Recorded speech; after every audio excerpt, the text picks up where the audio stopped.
timnas Maroko, Hakim Ziyech, dipuji banyak masyarakat karena sikapnya.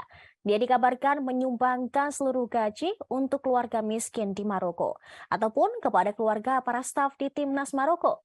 Pasalnya, aksi Hakim Ziyech itu ternyata telah dilakukan sejak 2015, tepatnya saat ia menembus skuad Singa Atlas.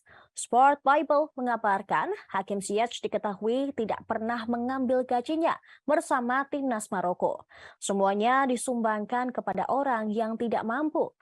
Aksi mulia Hakim Ziyech juga berlanjut di ajang Piala Dunia 2022.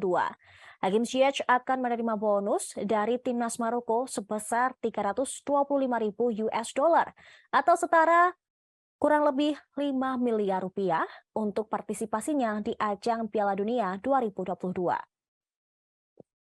Selain memberi untuk keluarga-keluarga miskin, Ziyech kabarnya juga menyumbangkan gajinya di timnas selama ini ke rumah sakit untuk pasien yang menderita kanker. Aksi mulia Hakim Ziyech menambah daftar panjang pesepak bola dermawan dari tanah Afrika.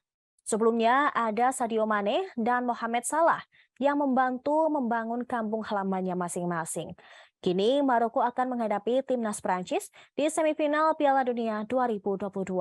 Pertandingan Prancis versus Maroko akan berlangsung di Stadion Al Bayt Al Khor pada hari Kamis 15 Desember dini hari pukul 2 waktu Indonesia Barat.